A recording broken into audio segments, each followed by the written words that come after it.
Iya. Rekan-rekan, bismillahirrahmanirrahim. Kita lanjut. Memang kemarin saya bertemu dengan seorang ibu. Pak Am, saya di New Zealand itu suaranya lewat streaming tuh jelas sekali. Sampai katanya ibu-ibu yang tertawa teh masuk sana ke sana. Ibu kalau ha gitu kan? Iya, masuk. Bahkan ketawanya ibu-ibu tuh mengalahkan suara Pak Am. Nah, jadi bagi rekan-rekan yang sedang mengikuti majelis percikan iman di berbagai belahan bumi, ya, termasuk di kutub utara dan kutub selatan, kalau ada, ya, gitu. Ya, bagi teman-teman yang punya saudara di mana kasih tahu, ya, supaya jadi kemanfaatan. Oke, saudara-saudara sekalian, hari ini saya akan bahas tema baru. Kan yang kemarin tamat saya. Tamat. Ya. Mana nggak tamat-tamat atau yang mana, Bu? Yang tidak ada yang bisa mengubah takdir itu? Lewat Imam Baihaqi, Bu. Ya. Yang tidak ada yang bisa mengubah takdir kecuali doa dan tidak ada yang bisa menambah kebaikan kecuali itu Imam Baihaqi, ya. Oke. Hari ini saya akan bahas tentang, jangan dulu ditulis judulnya, saya ingin cerita dulu aja. Bu, Pak, kebayang nggak, andai di dunia ini tidak ada cinta? Hidup akan serasa gersang, hampa, dan tidak ada dinamika. Cinta itu bisa membuat yang rumit jadi sederhana, yang berat jadi ringan, yang jauh jadi dekat. Karena itu Robbie Williams mengatakan, let love be your energy. Jadikan cinta sebagai energi. Emang cinta itu bisa membuat yang jauh jadi dekat. Kalau pakai cinta, yang jauh pun dekat. Tadi ada Bapak dari mana? Banjarmasin. Ya. Pak Abu, ya.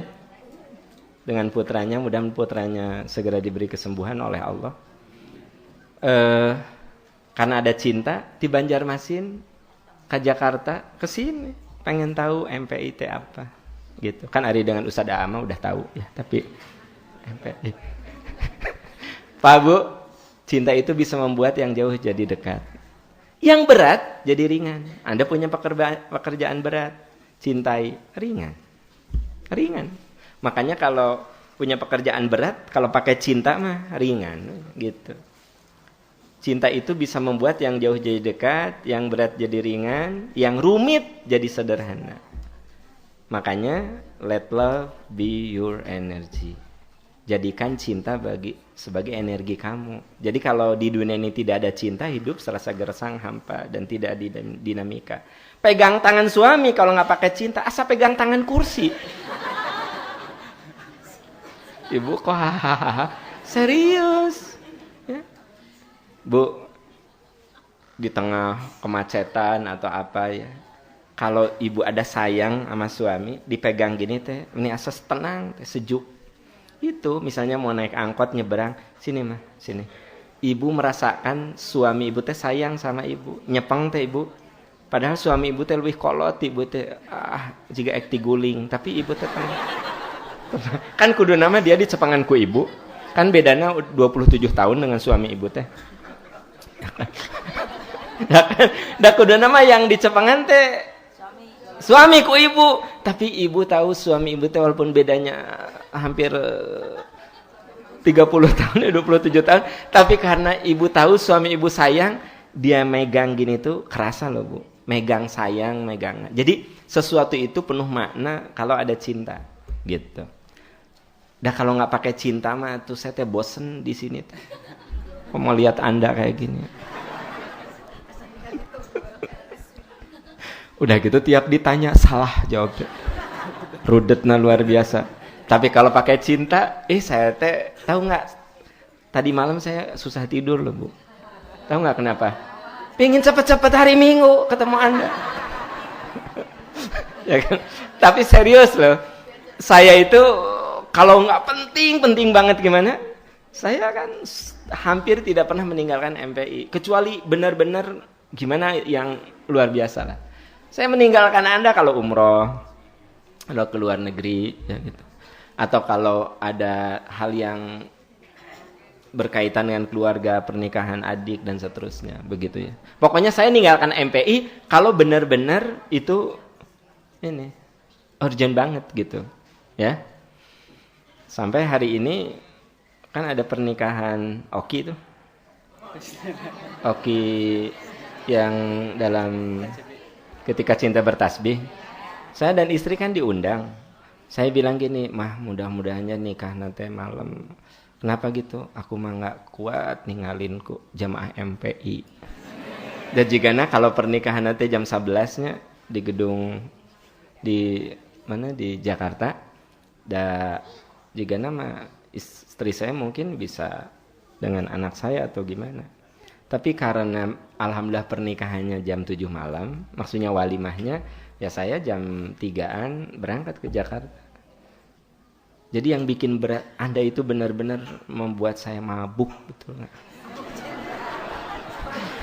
Kadang-kadang logika saya tuh nggak jalan karena Anda.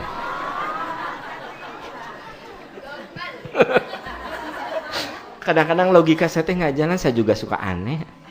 Tah ariku bogoh mah gitu. Ariku cinta mah gitu. Cinta ke MPI. Istilah istri saya mah itu Pak MPI cina apa kojo. Jadi nyebut teh istri mah aduh cek aku teh Pap kita diundang lo sama Oki cina kan gitu. Pernikahannya kapan? Sekarang tanggal 12. Duh ya Allah, saya belum lihat undangannya. Ya Allah, mudah-mudahan malam cek aku teh.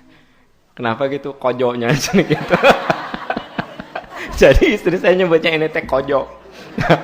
Saya malin kojo-kojo teuing da. Nya ka Anda teh eta hiji. Da pikarudeteun aslina mah, tapi karena cinta. Jadi saya ingin katakan, andai di dunia ini tidak ada cinta tuh gersang. Nah, cinta itu yang saya tadi ceritakan ya, gitu. Oh, satu hal lagi. Saya teh sebenarnya pengen sekolah di luar teh asli pengen studi di luar negeri teh ya gitu. Ini mah curhat aja dikit. Jadi dulu ketika saya S1 sebenarnya saya tuh sudah diterima di Universitas McGill di Kanada, di McGill University Kanada. Kan gaya tuh di sana. Bu, tapi satu dan lain hal akhirnya saya batalkan. Enggak. Udah lulus, sudah tinggal pergi saja gitu. Saya batalkan.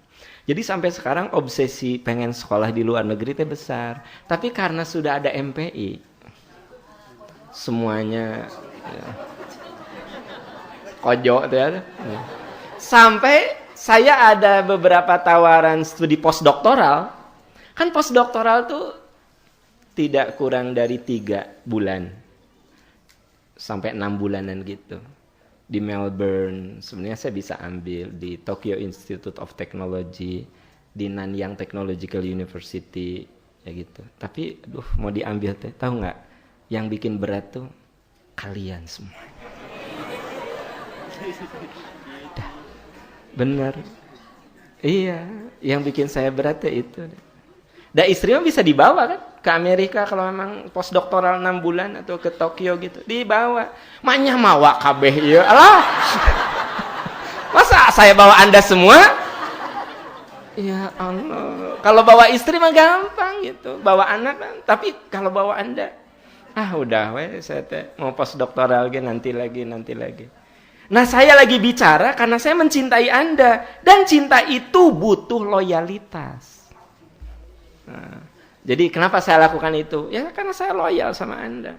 Kalau bahasa istri saya mana? Kojo. Loyal. Nah, jadi cinta itu butuh loyalitas.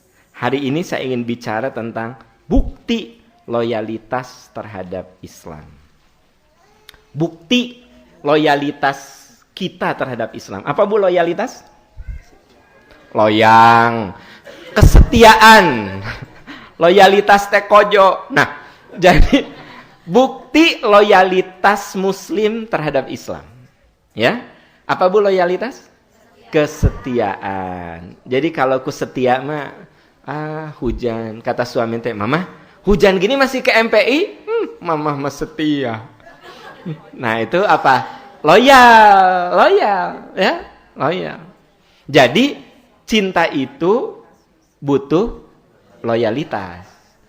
Jadi omong kosong kita ngomong cinta kalau tidak ada loyalitas, tidak ada kesetiaan, begitu. Nah, hari ini saya akan bahas tentang bukti loyalitas Muslim terhadap Islam. Apakah kita mencintai Islam? Rata-rata mengatakan iya dong, saya mencintai Islam. Sampai di mobilnya juga ditulis, I hati Islam. Ya, sampai di mobilnya teh I hati, gambar hati Islam. Berem, hati nanti berem. Gitu. Terus hatinya lebih gede daripada I-nya. I-nya kecil, hatinya gede, Islamnya gede. I-nya kecil. Nah, gitu. Segitunya. Berarti memang kita tuh sebagai muslim kudu mencintai Islam. Ya. Bukankah kita mengatakan raditu billahi robba wa bil islami dina wa bi Muhammadin nabiyya wa rasul. Itu kan bicara tentang cinta. Aku ridho raditu billahi robba. Aku ridho Allah sebagai Tuhan. Maksudnya apa? Diatur oleh hukum Allah macam apapun aku mah ridho. Ya, raditu billahi robba wa bil islami dina. Aku ridho dengan Islam sebagai agama. Artinya aku cinta terhadap Islam. Gitu. Wabi Muhammadin nabiyya wa rasulah. Dan aku ridho, aku cinta diatur hidup ini oleh sunnah Rasul. Jadi memang seorang muslim itu harus ada kecintaan terhadap Islam. Nah, kecintaan itu harus ada tandanya. Salah satunya adalah loyalitas. Jadi hari ini saya akan bahas tentang bukti loyalitas muslim terhadap Islam. 1. Bukti loyalitas apa? Tekun mempelajari Islam. Nah, itu bukti loyalitas, Pak. Ini ibu bapak ini orang-orang yang loyal terhadap Islam. Karena tekun belajar. Sampai tidak dimengerti juga Anda ditulis. Saking tekunnya. Jadi, saya yakin ibu bapak walaupun hujan segala macam sampai kaos kaki basuh, ya. Kerudung alhamdulillah sekarang udah kering, udah panas, ya kan, gitu. Hanya kaos kaki masih tiis, ya, gitu. Insya Allah uih ka bumi teh kering, ya. Kasedot kororomeheun. Jadi, Pak, Bu, ya, Anda lakukan ini apa? Anda bukan loyal ke percikan iman, Anda loyal terhadap Islam. Percikan iman mah hanya memfasilitasi loyalitas Anda terhadap Allah, terhadap Islam. Karena ciri orang yang atau bukti loyalitas terhadap Islam tuh tekun mempelajari Islam, tekun, ya. Bukan pinter belajar Islam, tekun. Dah pinter mah kumaha bawaan. Bu, yang diperlukan kita tuh dalam belajar tekun. Bukan jadi pinter. Maaf, betapa banyak orang yang rajin belajar ilmunya gitu. Itu semua yang diceritakan teh selalu asa baru gitu. Ya kan? Asa baru gitu tuh. Nah, padahal minggu kemarin teh dibahas, disinggung, diketrut teh ditulis. Pas ke rumah teh, nah 4 kali ditulis teh. Sebenarnya kan kalau kita jadi guru katanya ya, itu mah kata Nabi. Katanya Nabi itu kalau menyampaikan sesuatu suka diulang. Jadi Nabi itu suka misalnya sekarang menyampaikan, nanti besok menyampaikan, diulang lagi. Ada review lah gitu. Jadi kalau kita ngajar, Pak, nah sekarang mau ngajar, minggu kemarin kita ngajar A, sekarang ngajar B. Nah, kalau ada kaitan dengan yang kemarin, kita singgung yang kemarin. Jadi dihangatkan lagi otaknya, ilmunya. Lalu baru dimasukkan ke yang baru gitu. Rasul tuh kayak begitu. Makanya kan saya suka mereview. Nah, ada yang saat mereview teh dicatat deh kan gitu. Pas ditinggal teh, paham teh kumaha kamari ieu, ayeuna ieu. Itu makan ngulang yang sekarang masuk sekilas. Ya kan? Jadi yang paling penting loyalitas kita terhadap Islam teh tekun belajar Islam. Tekun. Karena yang Allah lihat itu ketekunannya. Ada orang yang ngapalin Waduha udah 6 bulan teh nggak hafal-hafal. Tapi dia tekun, tiap hari ngapalin. Tapi begitu diuji coba selalu mentok di kata-kata idza saja. Wadduha wal-laili idza saja. Idza saja. Wadduha wal-laili idza saja. Idza saja. Nah, selalu pentoknya di situ. Batur lihat, oh, ma wadda'aka rabbuka wa ma qala. Wa ma qala. Padahal dia belajarnya tiap hari. Yang Allah lihat apanya? Ketekunannya. Gitu. Makanya dengar nih adik-adik mahasiswa. Ada orang yang cerdas, bisa saja DO kalau dia nggak tekun. Ada orang yang biasa-biasa, dia lulus jadi sarjana. Dia lulus jadi sarjana karena ketekunannya. Sok di sini yakin ada bapak ibu dosen. Mungkin ada di mana mahasiswa tuh akhirnya ku anda dimaafkan kesalahannya. Karena kan bimbingan teh salah deui. Sampai tiap ketemu teh nangis dia. Akhirnya ku kita tadi kasih tahu kamu teh ieu teh gini. Oh iya Pak. Dia mah cuma mindahkan omongan orang. Gitu. Yang paling parah pas ujian teh ini kata Pak Aam. Lebih parah lagi kan. Nah, tapi kan akhirnya lulus. Akhirnya dosen ge karunya cenah lulus kan. Karunya orang tuana. Ngadoa tiap malam mereka. Jadi anak itu lulus bukan karena memang hebat, karena tekun. Saya banyak menemukan orang yang pintar, DO sekolahnya. Karena satu, dia nggak tekun dan tidak disiplin. Jadi sebenarnya kunci untuk sukses belajar mah, sukses sekolah mah, tekun udah.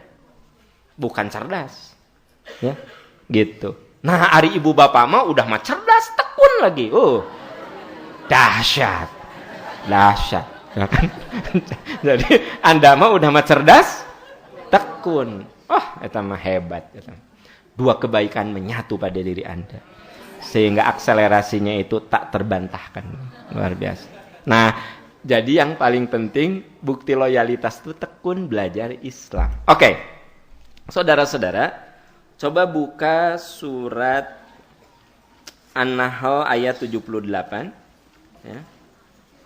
Jangan. Boleh. Tulis dulu aja, tulis. An-Nahl ayat 78. Terus surat Muhammad ayat 19. Dan At-Taubah ayat 122. Saya ulangi, tulis dulu. Daripada kurang kerung gitu, sok tulis. Surat An-Nahl, surat 16 ayat 78. Surat Muhammad, sayang, An-Nahl teh surat 16 ayat 78, surat Muhammad surat ke-47 ayat 19 dan surat At-Taubah surat ke-9 ayat 122.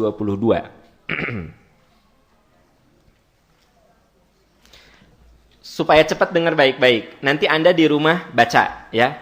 Saya akan ungkapkan. Surat An-Nahl ayat 78, di situ Allah berfirman, "Wallahu akhrajakum min butuni ummahatikum la ta'lamuna syai'a wa ja'ala lakumus sam'a wal absar wal afidah qalilan ma tashkurun." Betul enggak?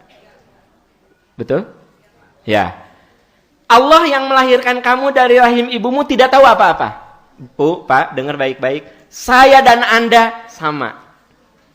Saya dan Anda sama. Apa? Ketika lahir dari rahim ibu kita apa?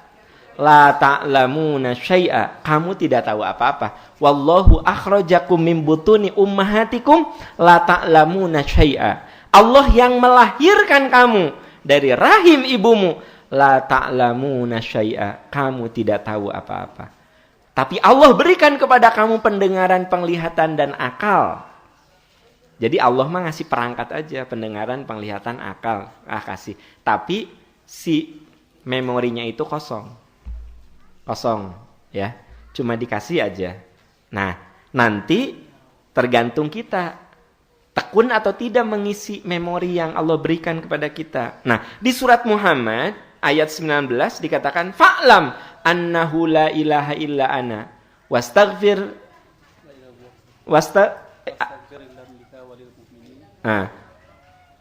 coba buka surat Muhammad ayat 19. Fa'lam annahu la ilaha illallah. Ya. Nah, wastaghfir lidzanbika walil mu'minina wal mu'minat. Wallahu ya'lamu mutaqallabakum wa mathwakum. Nah, dengar baik-baik. Kalau di ayat tadi Allah bercerita, aku lahirkan kamu dari rahim ibumu, kamu tidak tahu apa-apa, kosong. Lalu di surat Muhammad ada kata-kata pelajari oleh kamu. Jadi kita disuruh apa? Bahwa tiada Tuhan kecuali Allah. Kita disuruh mempelajari tiada Tuhan kecuali Allah. Itu isyarat mempelajari apa? Islam. Karena inti dari ajaran Islam adalah tauhid. Ya. Jadi kalau dikatakan pelajarilah tiada Tuhan kecuali Allah, maksudnya kita disuruh belajar Islam. Walaupun di situ cuma disebut pelajarilah bahwa tiada Tuhan kecuali Allah, ya otomatis kalau kita belajar tauhid, kita nanti belajar rukun iman, kita belajar rukun Islam, dan seterusnya. Berarti Islam itu kita pelajari. Wastaghfir lidzanbika walil mu'minina wal mu'minat wallahu ya'lamu mutaqallabakum wa mathwakum. Setelah kamu mengetahui ilmu itu, mintakan ampun untuk dirimu dan untuk orang lain. Jadi kita harus menjadi orang yang bijak. Kita harus banyak minta ampun untuk diri kita dan orang lain. Jadi Pak Bu, ciri orang bijak itu dia berharap orang lain teh baik. Dengar sayang, Bapak, dengar. Tadi saya katakan ada manusia yang berhati iblis dan ada hati manusia yang berhati malah. Orang yang berhati iblis selalu ingin orang lain tuh rusak. Paham? Tapi orang yang berhati malaikat ingin orang lain tuh baik. Makanya di ayat itu wastagfir lidzanbika, mohon ampun untuk dirimu, diri kita, dan untuk mukminin. Dan kalau saya katakan, ya Allah ampuni segala kesalahan saya, ampuni segala kesalahan sahabat-sahabat saya, ampuni kesalahan teman-teman saya di majelis percikan iman, ya Allah, berarti saya ingin saya diampuni, Anda semua diampuni. Tapi kalau ciri orang yang hatinya iblis, ya Allah, jamaah anu pika sebelen di percikan iman yang suka menertawakan saya, ya Allah, semoga dia bengok, ya Allah. Semoga bengok, ya Allah. Saya sakit hati sama dia, ya Allah. Semoga, ya Allah. Nah, berarti saya menginginkan apa? Keburukan untuk orang lain. Makanya saya katakan aneh kalau kita rajin ke majelis taklim, tapi hati kita iblis. Kabayang kok saya lamun tara ke majelis taklim, iblisnya banget kayaknya. Rajin ke majelis taklim aja hatinya kayak iblis begitu. Gimana kalau enggak? Gitu. Nah, jadi rekan-rekan, ini tuh ayat tuh kok antara yang satu dengan yang ini ada kaitan. Jadi yang pertama Allah berfirman, aku lahirkan kamu dari rahim ibumu, nggak tahu apa-apa. Ayat berikutnya, kamu pelajari Islam. Lalu kamu minta ampun untuk dirimu, minta ampun untuk orang lain. Dan Allah nanti yang akan tahu tempat kembali kamu kemana. Jadi mun kita soleh, kembali kepada kesolehan, kebaikan. Kalau kita tidak soleh, ya kembalinya kepada keburukan. Biarlah Allah yang akan menghakimi, bukan kita. Ya, gitu. Nah, tetapi saudara-saudara, dari sekian orang itu ada orang yang harus punya spesialisasi. Kalau semua yang ada di sini semua belajar agama, lalu ilmu bisnis siapa yang mempelajari? Ya. Ilmu jualan pakaian siapa yang harus mempelajari? Ilmu perkerudungan siapa yang harus mempelajari? Kalau semuanya belajar ilmu tafsir. Itu yang kemudian di ayat berikut, di surat At-Taubah ayat 122, ada orang yang perlu belajar spesialisasi. Ada yang spesialis bidang agama gitu. Coba lihat surat At-Taubah ayat 122 ya. Surat At-Taubah ayat 122. Makanal mu'minuna liyanfiru kaffah falaula nafar. Ini bukan nggak bisa baca. Quran namanya kecil pisan. Falaula min kulli firqatin minhum ta'ifatul liyatafaqahu fid-din waliyunziru qaumahum idza raja'u ilaihim la'allahum yahdharun. Tidak seharusnya orang beriman itu untuk semuanya berperang. Tidak harus semuanya. Ini ceritanya peperangan. Tidak semuanya harus menguasai ilmu tafsir. Tidak semuanya harus menguasai ilmu tajwid seperti Ustaz Abu Robani. Iya, tidak semuanya. Gitu. Saya nggak bisa mengajar tajwid seperti Ustaz Abu Robani. Seperti halnya Ustaz Abu Robani belum tentu bisa mengajar seperti saya.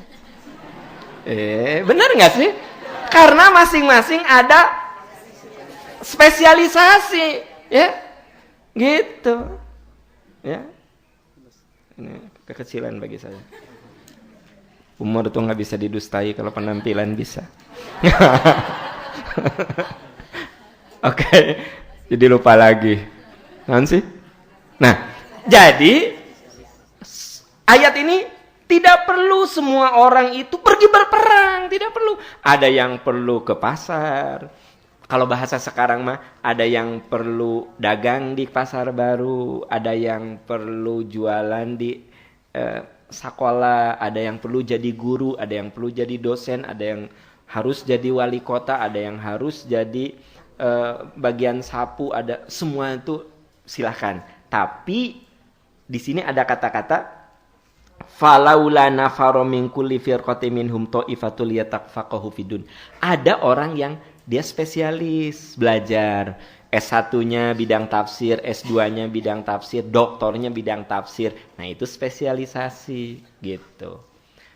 Ya, ada yang ahli spesialisnya bidang penyakit dalam, super spesialisnya lagi bidang jantung gitu. Spesialis penyakit dalam, super spesialisnya lagi penyakit ginjal gitu. Jadi artinya apa?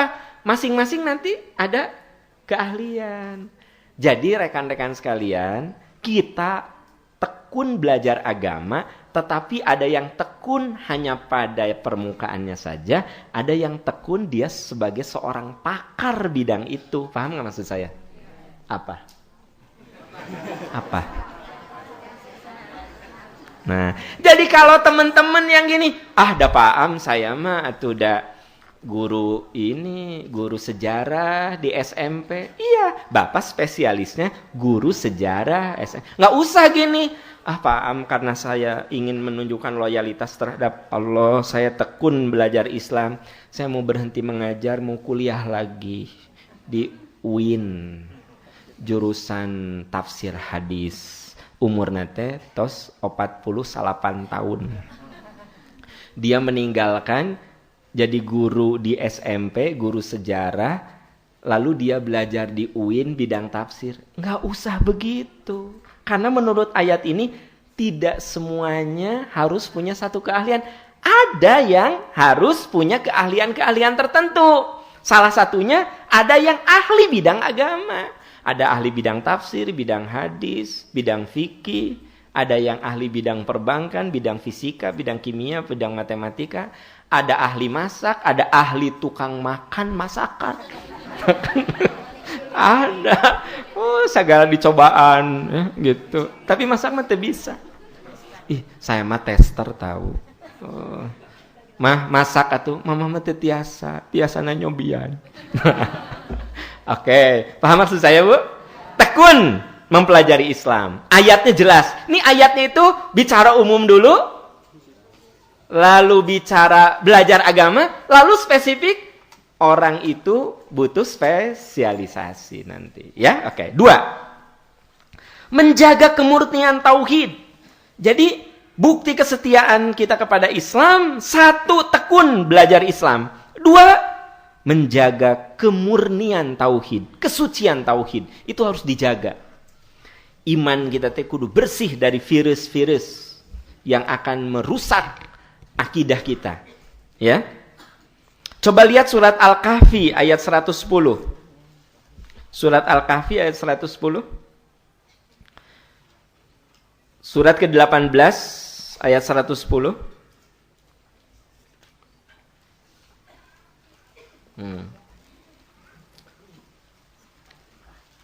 Allah berfirman, "Qul innama ana basyarum mithlukum yuha ilayya annama ilahukum ilahu wahid.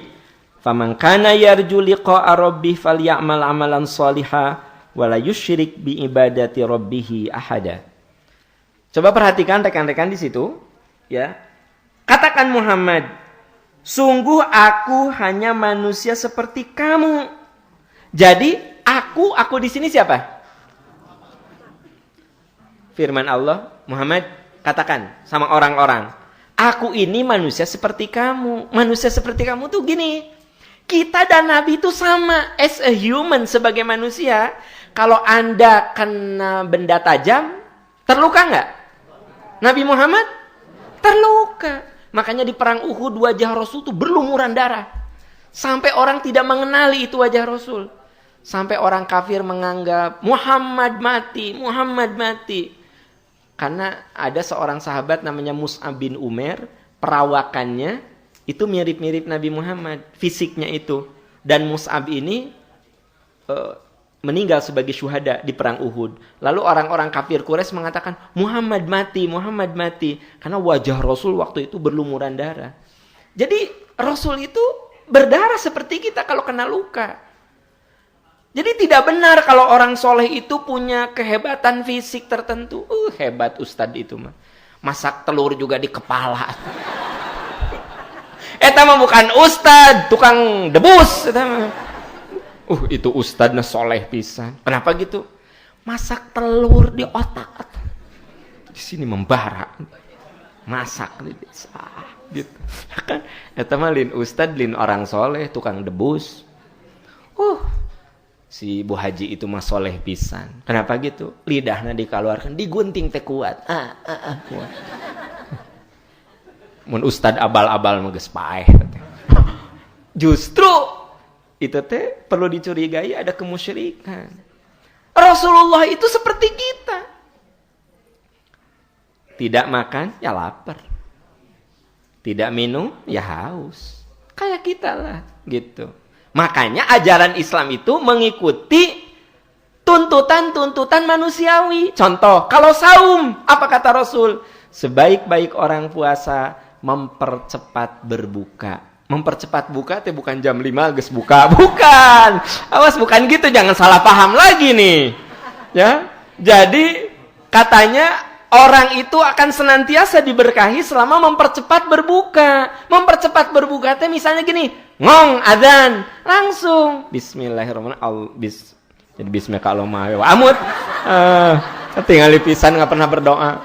Allahumma lakasumtu wa bikama. Lab minum. Ngong azan, langsung batalkan. Karena tuntutan manusia itu setelah 12 jam pasti haus, pasti lapar, begitu. Berarti manusiawi Rasul nyuruh mempercepat buka. Dan tidak betul kalau begini, salah tuh kalau gini, ya. Kang Rifan. Saya itu ya di otak saya kan orang-orang besar. Jadi seperti Aristoteles, Socrates, Al-Kindi, Al-Ghazali, ya. Dana Zohar, Ian Marshan, Nukaral itu lah. Jadi kalau nama-nama anak-anak di sini teh saya sok gampang lupa, sorry. Itu kelemahan saya.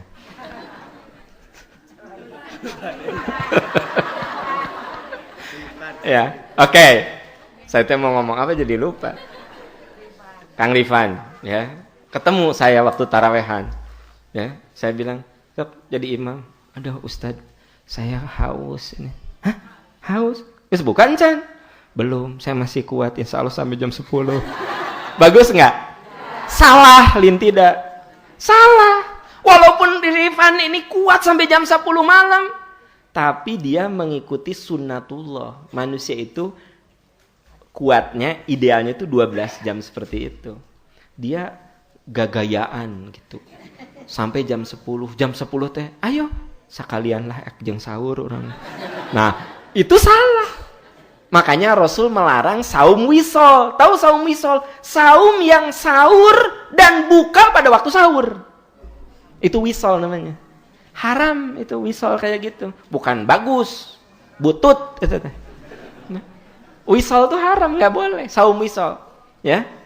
Nah, rekan-rekan sekalian, kenapa? Karena di ayat itu katakan aku itu manusia seperti kamu. Lalu yang membedakan yuha ilayya, aku menerima wahyu. Nah, itu bedanya. Kita mah nggak menerima wahyu, ya. Apa?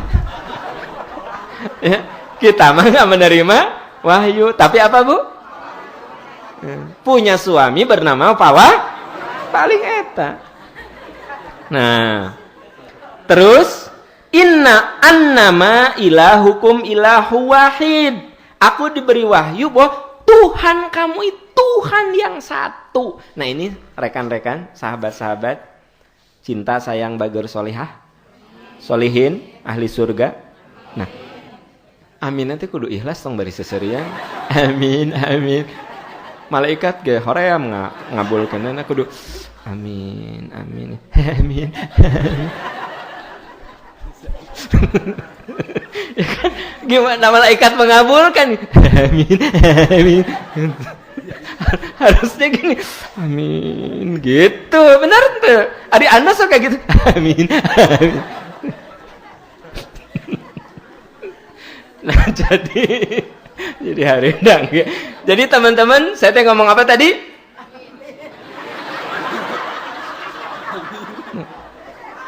Annama ilahukum ilahu wahid. Sesungguhnya Tuhanmu Tuhan yang satu. Itu bicara kemurnian. Faman kana yarju liqa'a rabbih. Siapa yang rindu bertemu Tuhan? Tuhan yang mana?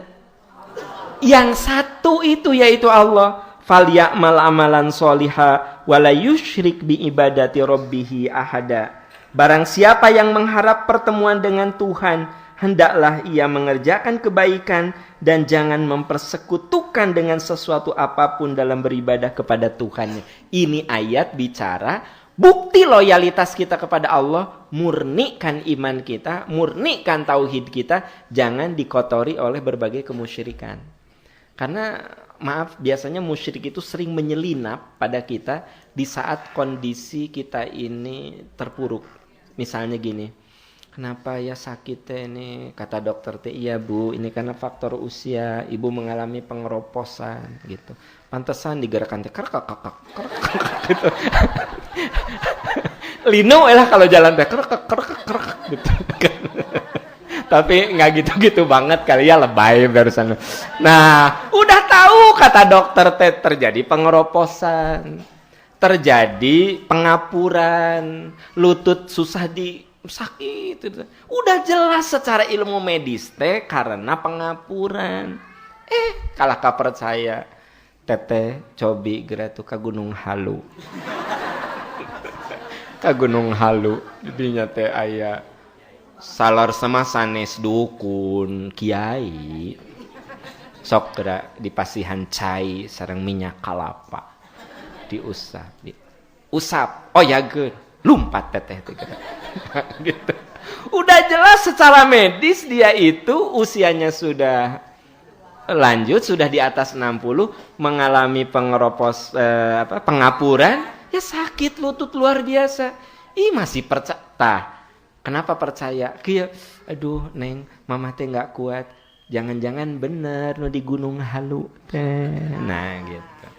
Ada orang udah lama teh selalu nggak cocok, ya, deket dengan Agus terjadi, deket dengan Iwan terjadi, deket dengan Aam terjadi, deket dengan Saiful terjadi. Jadi terjadi terus. Udah gitu teh usia nambah terus, ujung-ujung ketemu orang, Neng teh kedah dibersihan.